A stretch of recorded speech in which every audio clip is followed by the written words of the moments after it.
Evangelho, capítulo 19, a fé religiosa como lição da fé inabalável. Do ponto de vista religioso, a fé é a crença nos dogmas particulares que consistem as diferentes religiões. Todas as religiões têm os seus artigos de fé. Sobre esse aspecto, a fé pode ser raciocinada ou cega. A fé cega, não examinando nada, aceita sem controle o falso como verdadeiro e se choca a cada passo contra a evidência e a razão. Levada ao excesso, produz o fanatismo. Quando a fé repousa sobre o erro, ela se destrói, cedo ou tarde. A que tem por base a verdade é a única segura do futuro, porque não tem nada a temer do progresso das luzes, já que é o que é verdadeiro na obscuridade, ou é igualmente em plena luz. Cada religião pretende usar na posse exclusiva da verdade, preconizar a fé cega sobre um ponto de crença, é confessar impotência em demonstrar que se tem razão. Disse vulgarmente que a fé não se prescreve, daí muitas pessoas dizerem que não é por sua culpa se não tem fé. Sem dúvida, a fé não se prescreve, e o que é ainda mais justo, a fé não se impõe. Não, ela não se recomenda, mas se adquire, e não há ninguém que esteja privado de possuí-la, mesmo entre os mais refratários. Falamos das verdades espirituais fundamentais, e não desta ou daquela crença particular. Não cabe à fé ir a eles, mas a eles irem ao encontro da fé, e se a procuram com sinceridade, a encontrarão. Tem, pois, por certo que aqueles que dizem, não queríamos nada melhor do que crer, mas não o podemos, o dizem dos lábios e não do coração, porque em dizendo isso tapam os ouvidos. As provas, entretanto, se multiplicam ao seu redor, porque, pois, se recusam em vê-las, nuns é negligência, em outros, medos de serem forçados a mudar seus hábitos. Na maioria, é orgulho que recusa reconhecer uma potência superior, porque lhes seria preciso se inclinarem diante dela. Em certas pessoas, a fé parece de alguma sorte inata.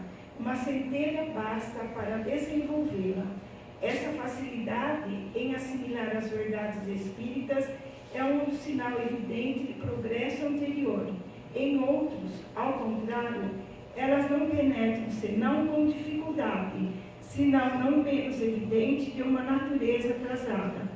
Os primeiros já creram e compreenderam, trazem ao renascer a intuição do que sabiam. Sua educação está feita. Os segundos têm tudo a aprender. Sua educação está por fazer. Ela se fará, e se não ficar concluída nessa existência, ou estará em outra. A resistência do incrédulo, é preciso nisso convir, prende-se frequentemente menos a ele do que a maneira pela qual se lhe apresentam as coisas. A fé é preciso uma base, e essa base é a inteligência perfeita daquilo em que se deve crer. Para crer, não basta ver, é preciso, sobretudo, compreender. A fé cega não é mais desse século. Ora, é precisamente o dogma da fé cega que se faz hoje o maior número de incrédulos, porque quer se impor e exige a abdicação de uma das mais preciosas prerrogativas do homem, o raciocínio e o livre-arbítrio. É essa fé contra a qual, sobretudo, se obstina o incrédulo, e é da qual é verdadeiro dizer que não se prescreve.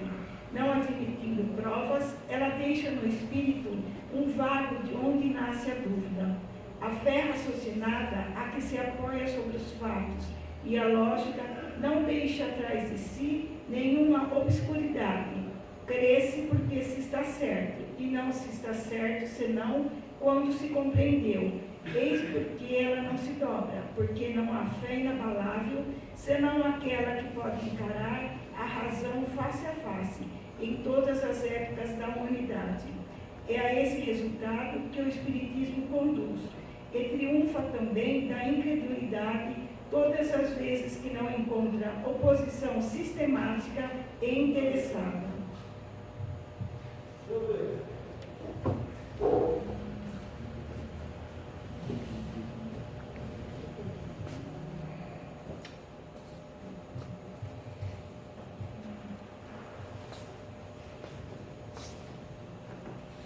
Queridos amigos, nossas cordiais saudações. Apenas um aviso para iniciarmos as nossas tarefas, dizendo que a distância que estamos mantendo obedece aos cânones do Ministério da Saúde. Ninguém se preocupe por eu estar sem máscara.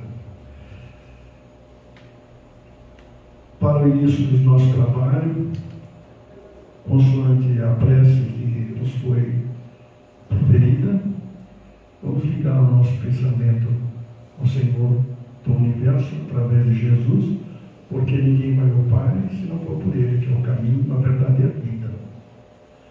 Aproveitamos também a renovar o pedido do nosso querido Paulo aos mentores da casa e àqueles cuja responsabilidade hoje pesa esse trabalho para levar a palavra do Divino Galileu e os seus ensinamentos através dos arautos do bem. Dessa sorte, desejo a todos nós votos de muita paz. Dito isso, queridos amigos, vamos enfrentar o texto dessa noite, o convite para nós falarmos sobre a fé. Uma situação difícil, porque é o dogma de todas as religiões do mundo.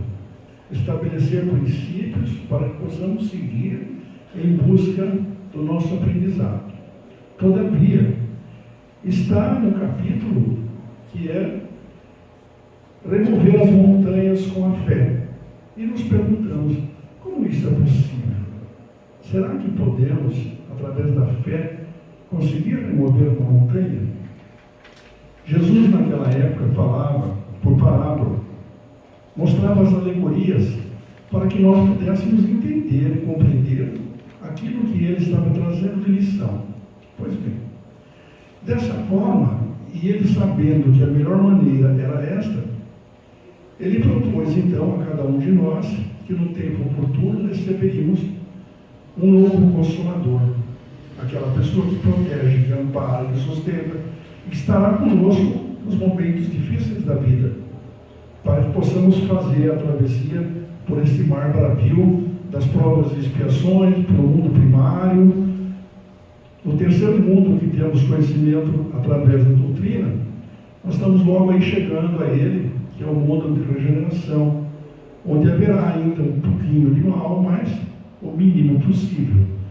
E depois alcançaremos os mundos felizes, os mundos angelicais, e assim vamos tocando a nossa vida até encontrarmos os esplendores celestes, o lugar para o qual nós somos destinados.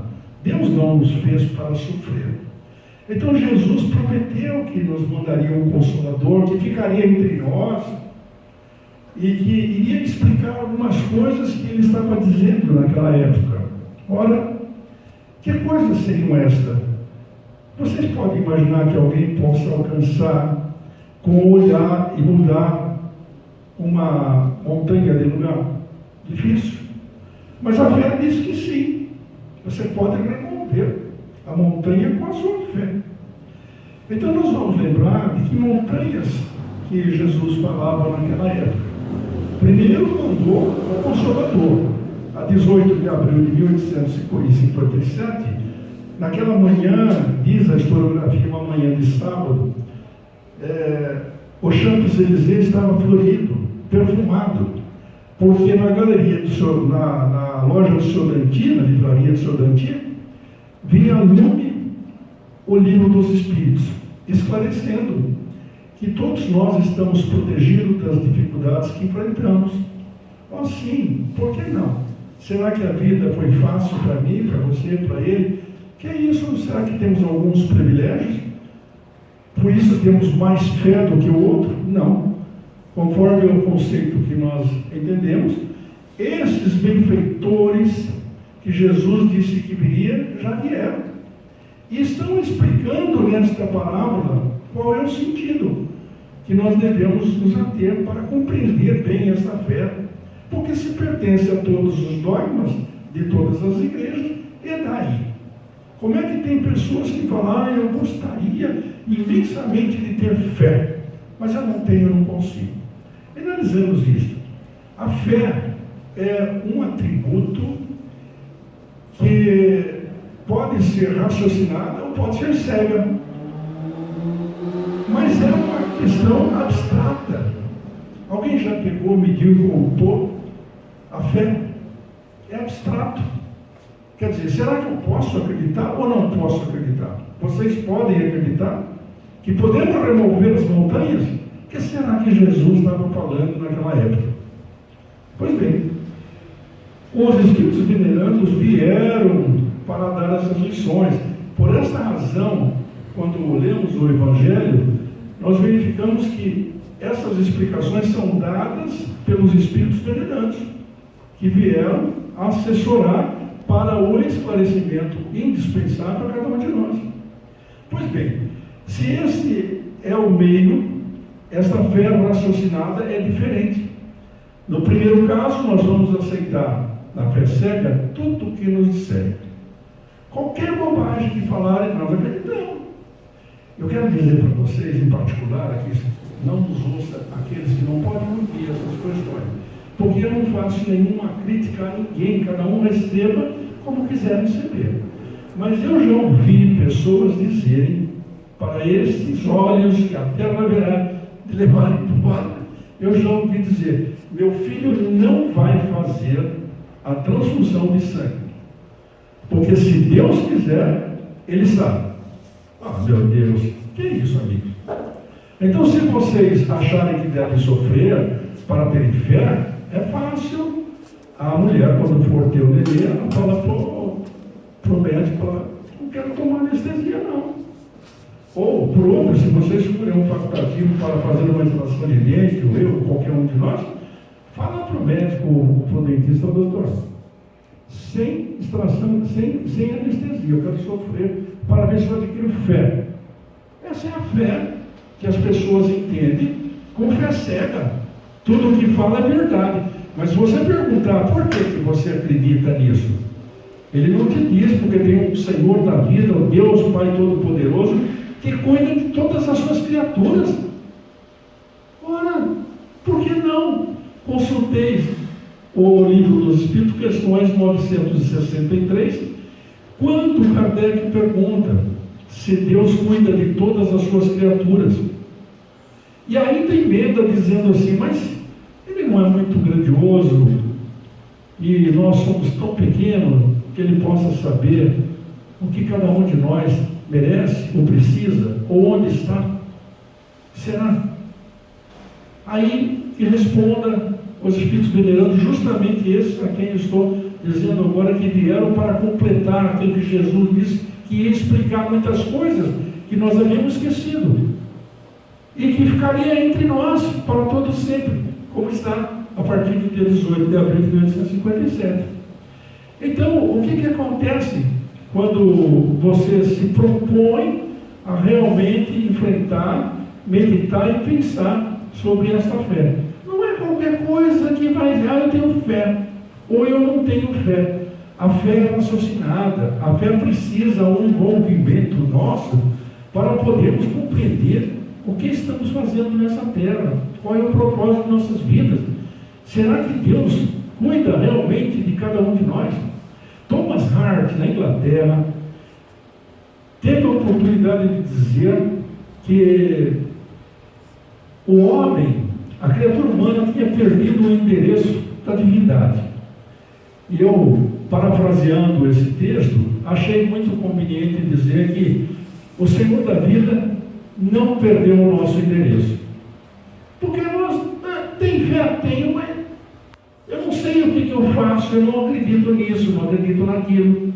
Porque você não acredita na divindade, você não acredita no seu poder, na sua força mental, no seu desempenho para alcançar as bênçãos da vida.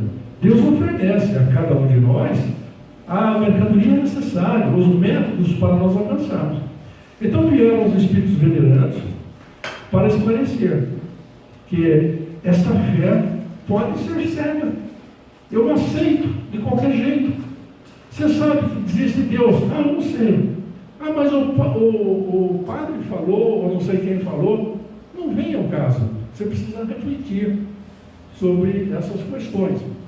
Daí, amigos, a fé raciocinada vai levar-nos ao exercício, como diz o texto, ao exercício efetivo da reflexão, do estudo, dos pensamentos, o que devemos fazer, o que não devemos fazer. Refletir, será que é verdade isso? Kardec tem uma proposta extraordinária, mas a ciência diz que isso é verdade ou não?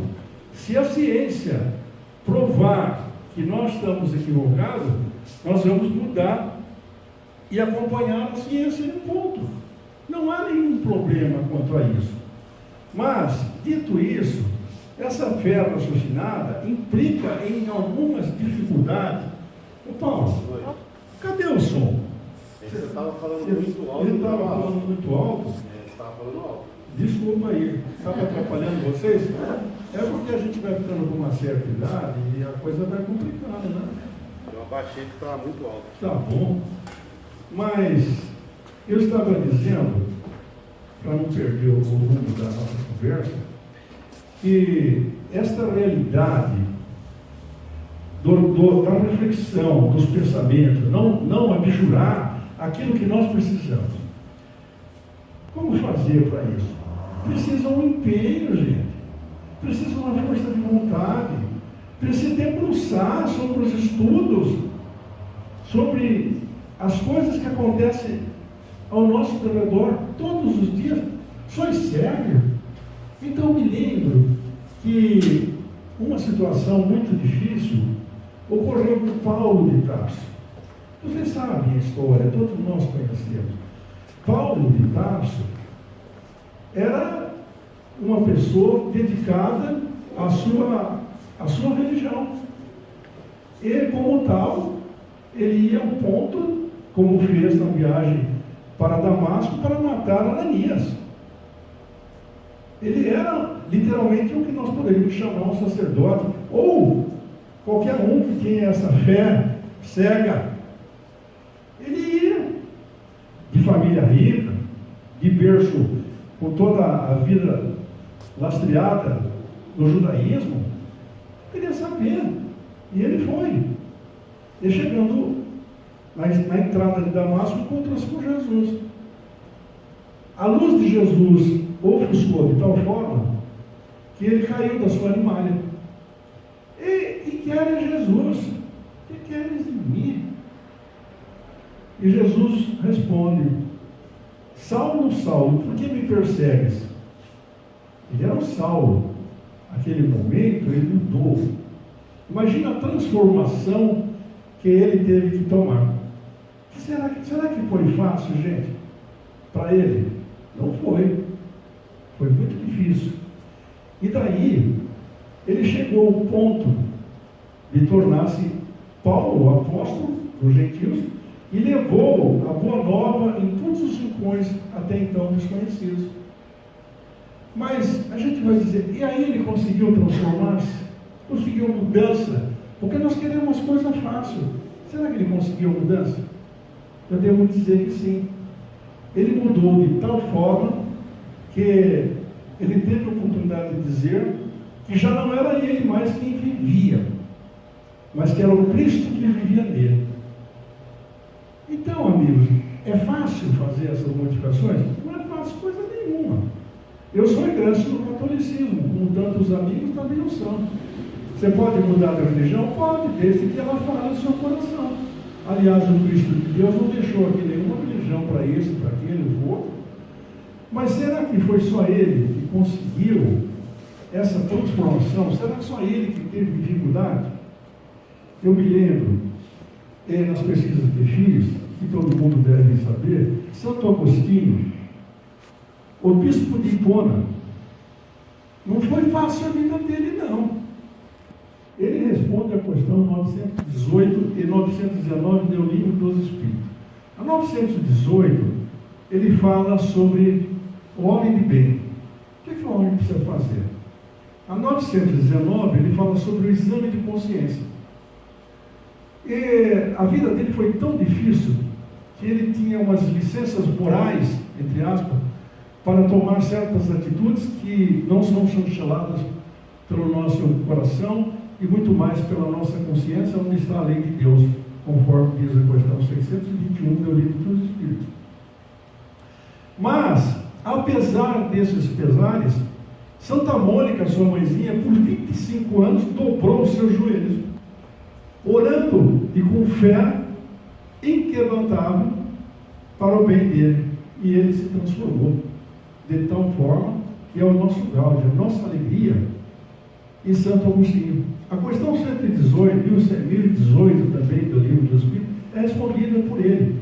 1018 e 1019, é uma divisão ali.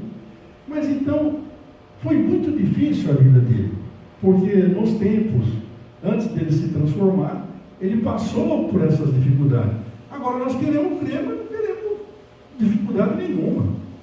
Quando acontece alguma cisânia em nossas vidas, e ninguém me diga que não acontece, porque seja no nosso lar, seja diante da nossa vida, no nosso trabalho, nas nossas funções, está toda hora acontecendo. Precisamos tomar cuidado para enfrentarmos isso com dinamismo, com sabedoria.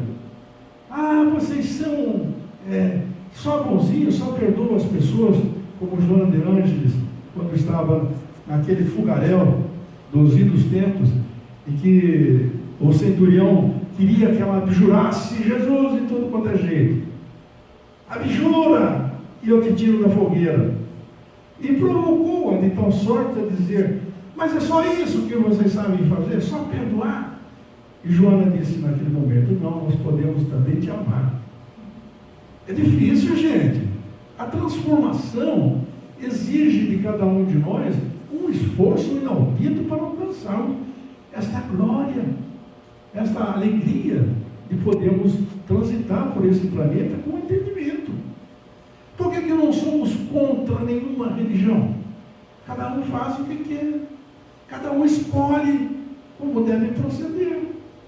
Ah, tem muita gente aí corrompendo os políticos, tem muita gente roubando, tem muita gente... Eu não tenho nada com isso, não é, Paulo?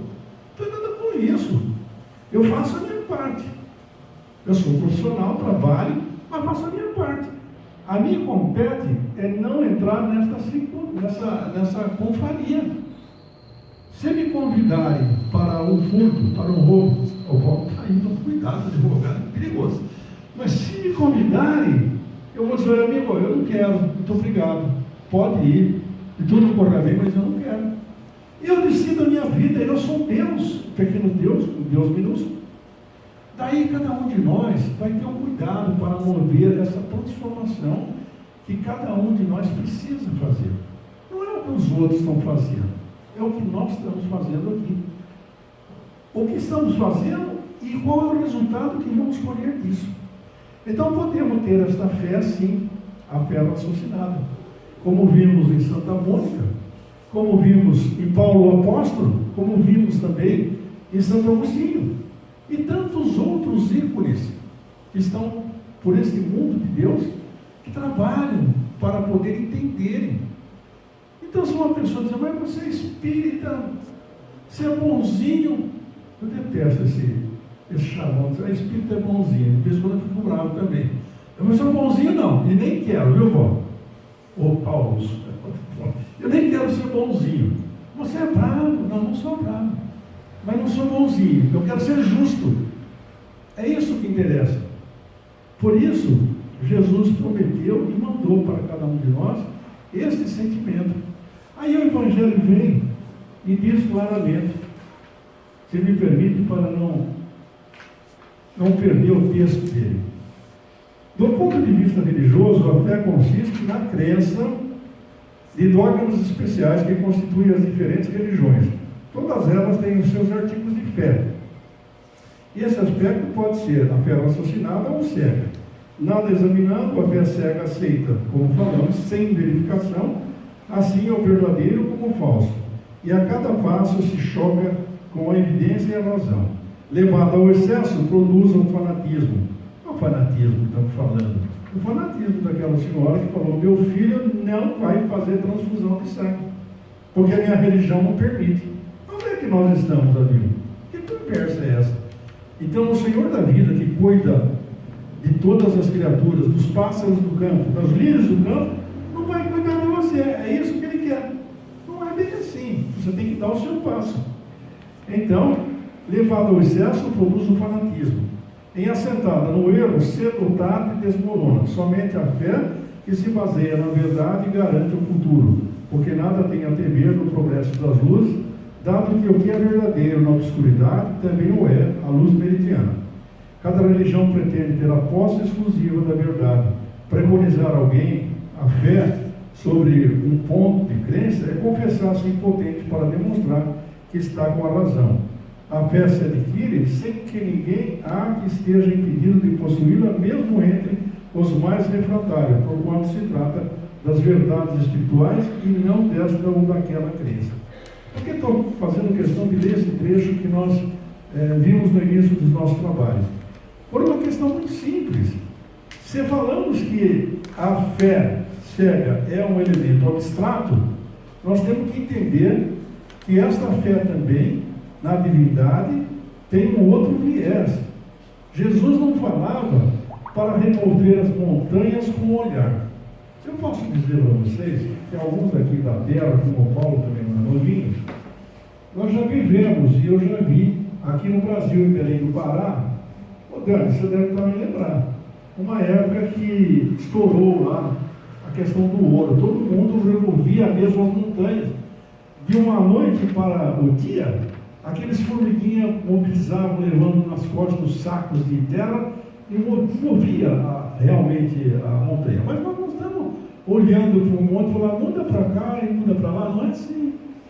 Aí me lembrei que um dos apóstolos, narrando uma história de Jesus, ele disse que levaram um menino para ele, o pai levou o menino, uma criança, e dizendo para que Jesus cuidasse dele. Ora, mas como assim? Jesus, e disseram para Jesus, olha, nós, em verdade, pedimos aos seus discípulos, mas eles não puderam curar. Jesus, fazendo uma demonstração a eles, disse, ó raça de víbora, até quando estarei entre vós? Mas os discípulos que estavam com ele, acharam por bem conversar com Jesus em particular. Falou, mestre, por que nós não conseguimos curar? E Jesus responde para eles, é que vocês não têm fé. Quer dizer, que fé que ele está falando? Eles andaram com Jesus, gente. Quem tem dúvida que os apóstolos andaram com Jesus? Eles viram o que Jesus fazia, os milagres que eles faziam. Houve uma época em que Jesus, de manhã cansado, foi até o lago, sentou-se ao lago de Genezaré, a multidão toda ali, e Jesus, de repente, estava chorando. Simão Pedro falou, mas mestre, por que choras?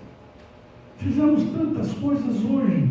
Ele vinha da casa de Simão Pedro e tinha feito milagres incontáveis. Passou a noite daquela forma. E Jesus, triste. Jesus nunca foi triste, vocês sabem disso. Jesus sempre foi alegre. Nas bodas de Caná ele bailou. Aqui nós dizemos que era um pé grosso. Transformou a água em vinho da maior e da melhor iguaria. Então Jesus, triste. Por que choras, mestre? Simão Pedro é temperamental, ele quer saber tudo. Vocês lembram que ele falou assim, ô mestre, quantas vezes vão perdoar e não vão parar? Não pode ser assim não, viu? Sou espírita, vou perdoar. Pode perdoar quantas vezes for preciso. Mas ele era temperamental. Aí Jesus disse assim, estou triste porque, na verdade, eu não vim para colocar remendos em trapos velhos. Por que Jesus se referiu dessa maneira a Simão Pedro e todo aquele pessoal que estava ao lado dele? Porque naquele dia e naquela hora Jesus alcançava, e um que eles havia curado, da lepra, estava se dirigindo para o prostíbulo. Jesus alcançava os pensamentos como alcança até hoje os pensamentos nossos. Aliás, como ele disse para Lázaro, Lázaro levanta. Então, e vocês também, eu gostaria de dizer que todos nós temos essa força do pensamento e nos ligamos às coisas e às pessoas. Por essa razão, muitas pessoas acham que as coisas acontecem, ficam pensando, acontece mesmo, cuidado. Pensa em coisa boa, pensa que tudo vai dar certo. As coisas não dão errado, não foram feitas para dar errado. Mas nós somos responsáveis por tudo que cativamos. Também não só expressão minha. Antoine Saint-Exupéry, na França, traz esse sentimento. Tu és responsável por tudo que cativas. Então somos engenheiros do nosso futuro. E devemos alcançar aquilo que queremos para nossas vidas. Não sabemos o que estamos fazendo aqui? Não temos responsabilidade como filhos de Deus? Ou Ele tem que fazer tudo para nós? Para mim não dá nada certo. Vocês já ouviram essas pessoas falarem isso? Para mim não dá nada certo. São os incrédulos. Fica esperando que Deus ponha tudo na sua mão. Pois bem, a fé raciocinada ilustra-se na verdade e nada tem a temer do progresso das luzes, conforme asseverou o Euclides Codificador, ao estabelecer que quando a ciência provar que se está equivocado num ponto, abandona-se esse ponto, esse seguirá a ciência. Ora sim, é exatamente por esse motivo, consciente de que tudo que é verdadeiro também ou será, em qualquer circunstância, as luzes que cheguem às luzes da evolução, convicto de que a base do estudo é a inteligência perfeita daquilo que se deve ver, porquanto para crer não basta só ver, precisa mesmo aquele empenho que nós devemos fazer, cada um de nós. É fácil, amigo? Não é fácil, não. E quem disse para que o mundo que nós não estamos transitando, o mundo de provas e expiações, é um mundo de veraneio? Vocês têm essa ideia? Que aqui seja um mundo de veraneio? Passear com o Paulo lá no exterior da obra. Não estou brincando, vou falar. Precisa ir também de recreio, divertido, não tem problema não. Mas o mundo não é isso. Ele tem as responsabilidades, eu tenho a minha, cada um tem a sua. Meu Deus, queres que o mundo vá para frente? Reformando os outros. Onde é que nós estamos? A reforma é íntima. Toda a doutrina explica isso, que a reforma é íntima. Dessa maneira, a gente tem que ver a fé sobre esses dois aspectos. Raciocinada? Claro, vamos pensar. Você tem fé? Tenho. Você tem fé em Deus? Eu tenho. Pode acontecer duas coisas. Uma, aquilo que você pediu não foi entregue. O outro, que Deus amenizou. O outro que atendeu. Ele pode fazer isso. Ele é onipotente, onipresente e onisciente. Então, é isso que é a fé que move a montanha.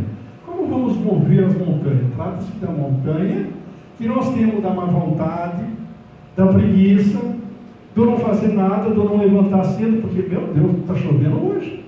Que frio danado. Eu adoro ficar na cama quando está uma chuva. Sou um fã incondicional. Mas se eu tenho que trabalhar, eu vou trabalhar. Eu tenho que ser responsável por aquilo que eu faço. Senão, como vai ficar a vida? O homem vai para frente, não para trás. Então, amigo, as bênçãos dessas palavras hoje atingem o coração de cada um. Tem fé? Tem. Mas para mim nada dá certo. Como não dá certo? Você está falando que não dá. Tem fé? Tem, sim, senhor. Tem um Pai lá em cima. Tem Jesus que mandou a gente ter fé. Que disse que nós podemos remover as montanhas com a nossa fé. A fé raciocinada. Porque está tudo explicado dentro da nossa doutrina. Então, amigos, o convite de hoje sobre o nosso Evangelho é para que cada um sinta que é responsável por tudo. E que nós possamos sair daqui hoje levando a esperança de que seremos capazes de fazer aquilo para o qual viemos fazer, traçados pelos planos na pátria espiritual. Ninguém, absolutamente ninguém, está aqui por acaso. Está por uma causa. Qual é a causa? Na minha casa, eu tenho problemas. Eu tenho desentendimento. Eu tenho necessidade de trabalhar. Eu tenho que vir a esse centro que me abriga. Eu tenho que cuidar dos meus deveres. De vez em quando eu convoco o Paulo lá para ajudar em uma coisa ou noutra. Nós temos obrigações para fazer e vamos fazê-las. Porque ninguém, amigos, escuta o que o velhinho vai falar, ninguém pode descansar em paz se não estiver com o dever retamente cumprido. Eu digo para vocês uma confissão de público. A minha maior alegria é quando chego ao fim do dia e cumprir os meus deveres. Levanto cedo, vou trabalhar. Quando eu chego à tarde, eu não sei vocês, mas eu tenho um pouco de dificuldade porque, dada o avançado tempo e da idade, vocês não parecem, né? Mas eu vou fazer 80 primaveras bem vividas. Então, eu estou meio cansadinho. Eu digo que o desodorante já venceu. Mas eu chego em casa, eu ponho um tênis rapidamente e vou para a esteira, faço 1 hora de esteira. Enquanto eu faço aquela 1 hora, eu vejo o Divaldo no YouTube, né? Uma palestra dele de 1 hora, 1 hora e meia, e fico vendo, e fico fazendo a minha esteira, mudo. E depois eu vou, descanso um pouco, faço um relaxamento. Meu corpo exige que eu repouse também, não é? Sou filho de Deus também. E Morfeu e Empinos estão lá me esperando, né? É isso, filho? Ou Empinos? É Empinos? Não sei. Empinos é o Deus do sono grego. Então, eu gosto de deitar. Mas aí vejo um filme lá, um mentalista, qualquer coisa, me distrai um pouco também. E depois, quando eu entrego-me nos braços de Morfeu e do Empinos, que aí é o sono e o sonho, os dois deuses gregos, e me entrego a ele, a minha consciência tem uma atitude tão gostosa que vocês não imaginam. Ela bate palmas e me aplaude, como dizer, Jaime, tu fizeste tudo o que deveria fazer hoje. Não se turbe o teu coração para amanhã, porque a hora que vamos deitar é para dormir. Não é dizer que não fica virando na cama e não dorme. Para com isso, é hora de dormir. Queridos amigos, muito obrigado pela atenção de vocês. Espero que vocês relevem algumas coisas e que possam extrair deste néctar da vida um convite de Jesus para que possamos vibrar intensamente nas nossas responsabilidades com fé inabalável. Jesus nos abençoe. E agora, quando a nossa Cristina for fazer as preces, vamos aproveitar e introduzir aquela hora que ela nos conduz o pensamento e dizer: ô Pai, olha eu aqui, não esqueça de mim, me dê força para fazer as mudanças que forem necessárias fazer na minha vida, porque eu quero ser feliz nessa vida bela, colorida e consentida. Muito obrigado, amigo.